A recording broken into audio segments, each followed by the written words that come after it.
everyone. Welcome to the 2019-2020 SRAP Orientation. My name is Kate Theobald. You can reach me by email at kate@westga.edu.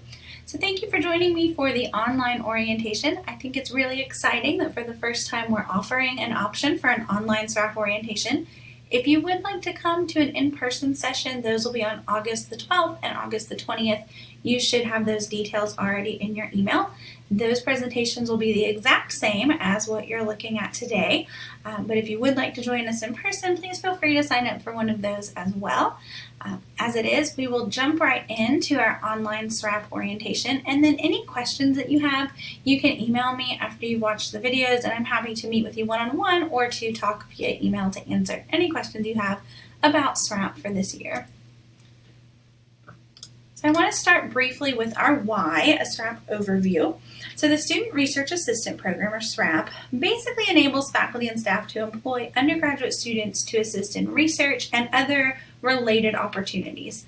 So a lot of times we think of research as being something that's done in a lab, or of course the students may think of it that way, and that is a lot of what the SRAP projects are, science research done in a lab, but that's certainly not everything that SRAP does. We have some really cool projects this year that we're really excited about. So helping our students to define what constitutes research and academic work is one of our larger goals for SRAP, and the main goal of SRAP, of course, is to enable you to hire students to do that work. And the purpose of SRAP is to encourage students to participate in research and other academic work that is anchored to their chosen field of study in order to enhance their learning experience, improve their quality of life, advance their academic research skills, and of course promote UWG. And as always, we are trying to help diminish attrition rates among underclassmen while accomplishing at least one of the following things that you can see listed down here. Contributing in some significant way to quality of life on campus, advancing a recognized project, or promoting UWG. So looking at the big picture for this year, our SRAP year runs from August 11th through May 8th, so pretty much the entirety of our academic year. Students may not work outside of the SRAP year, so their first day and last day must be contained within that window for the SRAP year. You do have to have a project outcome, and we really want you to consider what that outcome is going to be at the beginning of your project, and use that as a driving force and something that you and your SRAP students are working toward throughout your SRAP project. Please don't save this project outcome until the very end and then try to scramble to put something together. We want the students throughout the year, as they're working on this project, to be thinking about working towards a publication, or working towards presenting at a conference, or completing a portfolio of work, so that this outcome is not an afterthought, but really something that is beneficial to the students. It gives them a line on their resume or CV, or it gives them a physical or digital, however you want to do it, but an artifact that they can take with them, so that in some way it will truly benefit them as they go on to whatever that next step is, whether that's the workforce or graduate school. We do strongly encourage all SRAP students, regardless of which project outcome you choose, to present their projects at Scholars Day, which is on April 7th this year, April 7th, 2020. Scholars Day will function essentially like it did last year, where students will be able to do either an oral presentation or a poster presentation, or even an arts presentation, depending on what type of work they're doing. And we want them to be able to share that work with our campus community. And so we really encourage all SRAP students to do that. So please keep that in mind. Abstracts will be due in early March, and you will get more communication about that. So your SRAP project was funded. Congratulations. And you might be thinking, now what? What comes next? The next thing to do is hire your students. Now you may need to attend additional training on how to post positions or how to approve time if this isn't something that you've done already. The next supervisor training is Thursday, September 12th from 2 to 4 p.m. You can sign up for that training. So either contact Career Services about that, or I want to say it's in Develop West, where you can sign up to do that training. So if you are going to be the one who is submitting the EPARs, and you are going to be the one who is approving time and supervising the students, then this is a training you'll want to do if it's something that you've not done before. And you will have a SRAP hiring workflow document, and that looks like this. It's something that I will email to you as well, and it just kind of gives you a rundown of what that looks like to hire a student, what that whole process will be for you. So you can hire any undergraduate student who is eligible to hold a student assistant position, and we encourage you to hire students whose major relates to your project. We want these SRAP projects to be very meaningful, very beneficial to the students and to them achieving their goals. So often having research within their major fits within that paradigm. SRAP, like anything else that hires undergraduate student assistants, uses EPARs, not paper PARs. You cannot submit an EPAR until you've received your individual position number. I'm recording this on August 5th, and as of today, we are still working on those position numbers, though we hope to have them to you very, very soon. Hopefully by the time you're watching this, it's something that you will already have. Students cannot start working until they've been hired and have turned in the required HR paperwork. If they have never worked on campus before, they will need to go to HR and do some hiring paperwork. So make sure that they are aware of that. One note that I want to make is that if you have not started working on your SRAP project by the end of fall semester, your funds could be cut. So it is best to hire someone in the fall. Now, I say could be cut, not necessarily will be cut. We will contact you to see what's going on. Perhaps you posted the position and you just didn't get a great batch of applicants, and so you reposted and that has backed up your timeline. Or maybe your project is really something that does run just in the spring.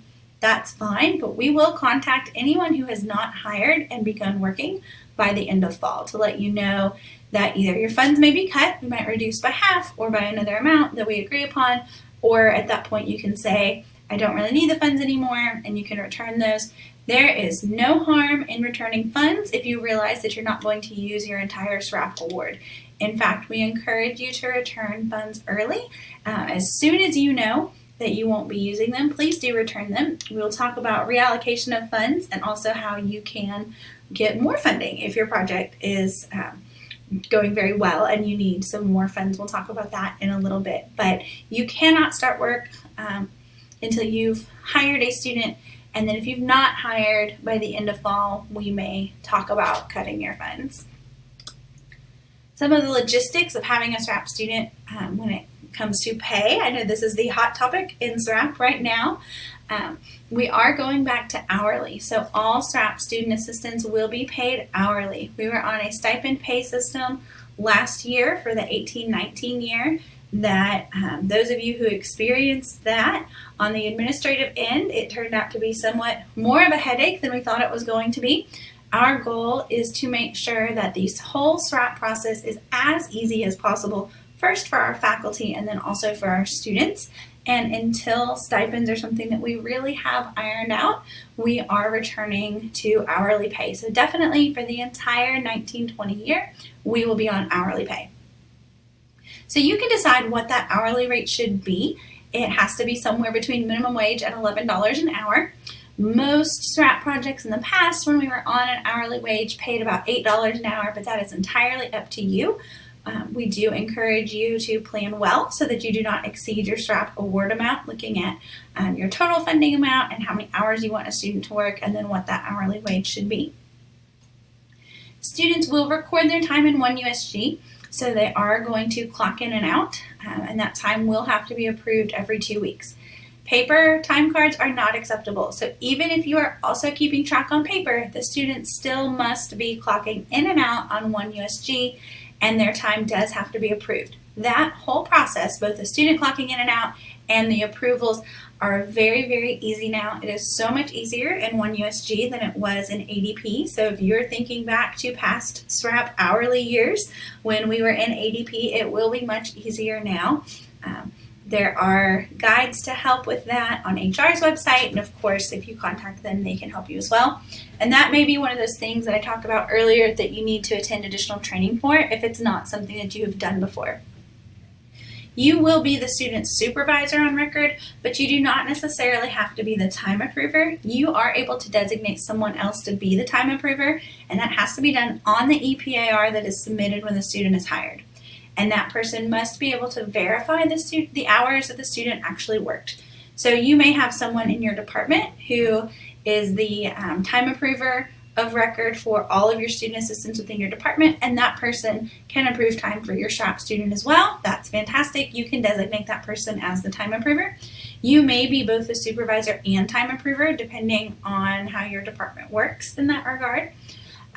But regardless, someone will have to be the time approver, whether that's you or someone else, and their time will have to be approved in 1 USG for biweekly pay. We will continue to explore options for SRAP student pay for future years, including a stipend that would work more efficiently, would work better than it did last year. Again, our goal is to make this process as easy as possible for SRAP faculty and staff, and for this year, the committee felt that that would be returning to hourly. So continuing on with some of our logistics, student assistants cannot work over 20 hours per week total for all on-campus jobs. And this is something that is really important for the student to know, but it's also good for you to know as well, that students can only work 20 hours total for all on-campus jobs. So if you're hiring a student who has another job on campus, please be sure to have that conversation with them about how many hours they're working. If the student has multiple jobs on campus, when they are clocking in on 1 USG, they'll be able to toggle between the two jobs, and they need to make sure that they are clocking in and out for the correct job, because it will be billed automatically to the account for whatever job they're clocking in and out of. And then we want to make sure that that billing is correct. It is something that we can work with HR to correct on the back end if there is a mistake made, but it is best, of course, if the students are aware that they need to toggle between the two jobs when they're clocking in and out. So if you have a student in that situation, it is their responsibility to do that, but even though it's their responsibility, it will become your headache if a mistake is made. So if you could please just help remind them about going back and forth and making sure that they're clocking in and out for the correct job. Continuing on with the logistics of SRAP, talking about your award amount and spending, you do need to track the amount that you have spent from your award. With hourly pay, that can be a little bit trickier than it is with stipend pay. We are going to email everyone a spending report that is basically just an Excel spreadsheet where you can put in how much you're paying the student per hour, how many hours they've worked a certain week, and then it should calculate automatically what is left of your SRAP award. Be sure when you're looking at that spreadsheet to change the variables and award amount to match your situation. I think we put it at $8.25 an hour and a $1,500 award just as an example, but you will want to change that to match your situation. This is not something that is required. It is simply a tool for you. If there is a way to track your spending that makes more sense to you, please do it that way. This is purely something to help you track your spending. It is not something you will be turning in. If you lose track of your spending, you can always contact Nikki Adair, who is over the SRAP budget, and her email is listed here. Nikki will also be contacting you throughout the year to give you an update for what is left of your SRAP award. If what Nikki sends you is about what you have in your records, then everything's fine. But if it's not, if that turns out to be different, at that point you and Nikki can figure out where the difference is and you can talk about that. For any overspending, it is your responsibility to ensure that you track your award and your students' hours spending. So any overages will have to be reimbursed to SRAP from your department. The departments don't typically like to do this, so we really encourage you to keep very careful track of what you are spending from your SRAP award. Which leads nicely into requesting additional funds, which I mentioned earlier. If you find that you will need additional funds for your project, you can email me to request additional SRAP funding. Just let me know how your project's going and the reasons why you're requesting additional funds. Requests are considered on a first-come, first-served basis, and the faculty staff here in the Office of Undergraduate Research will determine those awards.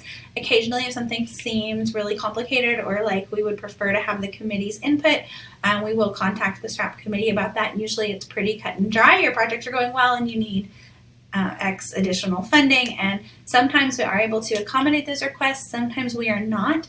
Please understand that additional funds will only be available if projects are canceled or if funds are returned. So, as I said earlier, if you're on the side of that where you might need to return funds, please do, because I usually have a waiting list of faculty who have requested additional funds. And if you're one of those people on that waiting list, I know that you'll certainly appreciate having those funds sooner rather than later. So we really encourage you to let us know, one, if you need additional funds, or two, if you have funding to return, and that way we can reallocate it to other projects. It may be a change from past SRAP years. If you've been with SRAP for a while, then we may not have additional funds. We have awarded every dollar to SRAP projects so that we can have as many projects as possible funded for this SRAP year. So the only way that there will be additional funds is if someone returns funding. Okay, now on to more of the fun part of SRAP. So your SRAP student is presenting at a conference. That is wonderful. We are excited for them and for you. We do have some limited funds through the Office of Undergraduate Research for travel for SRAP students. SRAP students will apply for these funds the same way that any other student presenting their research at UWG applies. So if you have other students who are going to conferences and they are not SRAP students, they can still apply for this funding. We have funding, just a general pot that comes from student activities that any West Georgia undergraduate who is going to present at a conference can apply for funds. We have some money specifically for SRAP students and some money specifically for honors college students for student travel. So we will worry about which pot of money the student is eligible for. They all apply using one application. That is the Student Travel Award application. We will email it out to students. We will also email it out to all SRAP supervisors so that you can share that link with your students when the time comes, and you can absolutely help them on that travel award application. In fact, we encourage you to help them on that just to make sure that they're including their expenses correctly and not underestimating what their costs are, because sometimes students will do that. I do want to make it very clear that we will not be awarding any travel funding outside of this process. So if your SRAP student is presenting at a conference, in order to get funding from the Office of Undergraduate Research for that conference, they must apply using the Student Travel Award application. There are 3 deadlines, one in October, one in February, and one in April. We do want to award the majority of that funding in October and February, though every year we have had plenty left in April. That April application is really where we want to spend out every last penny. If it turns out that we need to go back and revisit some of the October or February applications and give additional funding just so that we can spend out every dollar, we will. That's not something that has happened yet. Typically, we have enough people applying in April as well. And we do, or have in the past, had plenty of funding left in April, though do encourage your students to use the October application or the February application if possible. Students can apply for funding before they travel if they know that they have a conference coming up. And that way they can get some of their expenses fronted to them, things that we are able to front, like flights, conference registration, things like that. If they are presenting at a conference and they are presenting before one of the travel application deadlines, then they can submit an application for reimbursement. Some things will have to be reimbursed. Most hotels will need to be reimbursement. So it just kind of depends on when they travel relative to when the Student Travel Award application deadline is for whether some of their costs will be prepaid or reimbursed. Please share with your students that we do not guarantee full funding. We want to give meaningful awards that allow the students to go present at their conferences. Our goal is to have as many students as possible who are able to take advantage of their opportunities to present. So we really do want to give them meaningful awards, but we cannot guarantee full funding. The funding that the Office of Undergraduate Research awards can go towards travel expenses like mileage if they're driving or a flight if they're flying. It can go towards lodging as long as that is a hotel. We cannot provide funding, the university cannot provide funding for Airbnb or similar vacation rental travels. So it has to be through like a regular hotel or motel. And then conference registration is the other thing that we can fund. We do not award any funding for meals, so students do need to be aware of that. So at the end of the year, as you're wrapping up SRAP, we will do site visits. If you've had a SRAP award before, you're probably pretty familiar with this. We are starting SRAP site visits earlier than we have some past years. We started this last year and it seemed to work pretty well. So that site visit could happen really anytime during the spring semester. A member of the SRAP committee will contact you to schedule a visit with your student assistant. You are welcome to be there for that conversation. It really is just to evaluate the SRAP project's progress, to make sure that the students are engaged in the research and excited about it and thinking about that project outcome. We will also have project progress reports at the end. You will complete a progress report at the end of spring semester in InfoReady, which is where you applied originally. I will send you a link, or have the InfoReady system send you a link automatically. So just watch for that email in the spring. It's nothing you need to stress over. It should take you 5 to 10 minutes, where basically you will describe your project outcome and let us know what the outcome was and how that went. And then we also want to recognize our SRAP students. So that's one reason that our SRAP students are highly encouraged to submit that proposal to present at Scholars Day in April.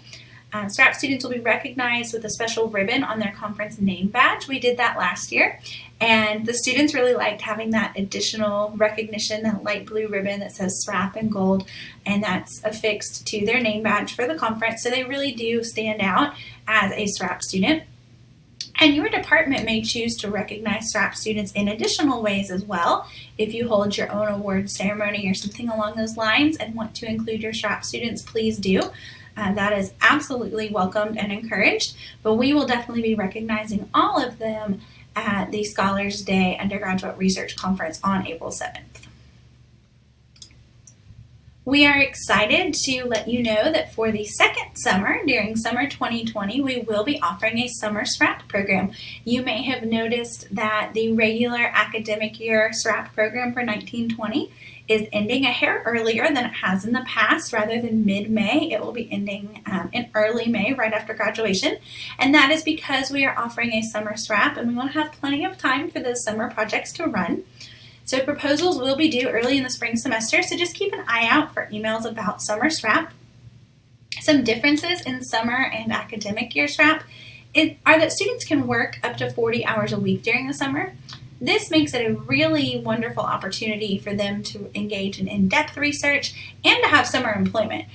So you may find that you want students to work more hours during the summer and really do in-depth work on either this project that you currently have funded through SRAP or another project. This is a separate proposal, so you could do the same project, but you could choose something entirely different for summer if you wanted to.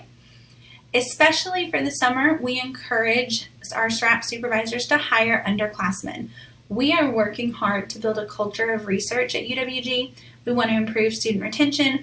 We want to expose students to longer-term research projects that may carry over several semesters, and we want them to really be engaged in research so that they can speak well about their research experiences as they're applying for other opportunities, including graduate school.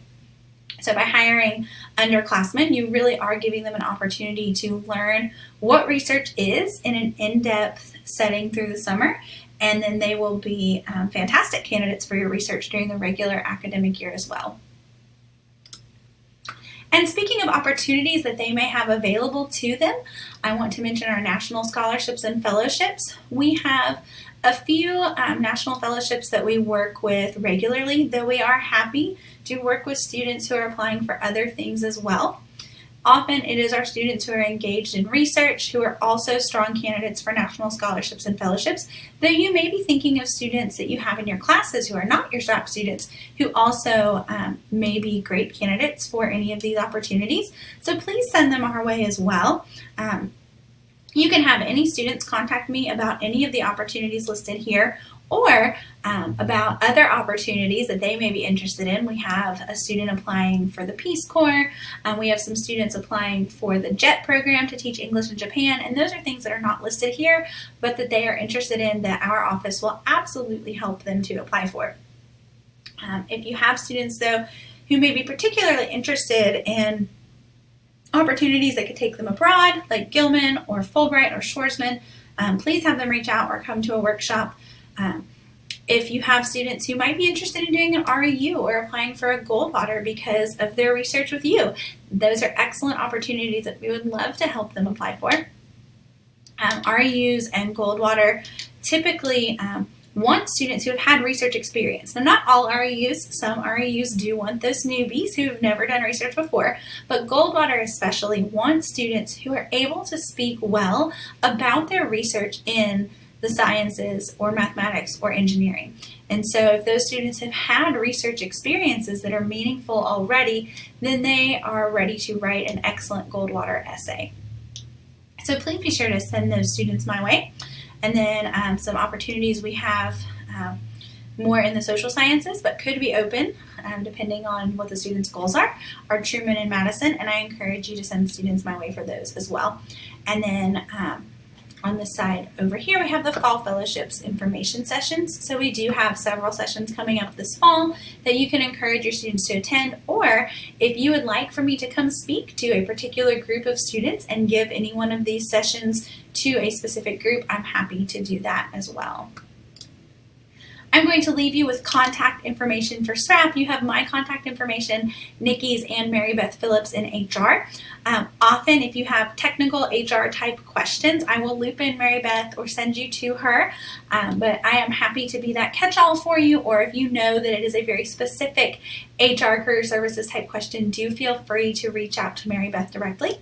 If you have any questions at all, please do email me, kate@westga.edu, and I look forward to working with you throughout the year on your SRAP project.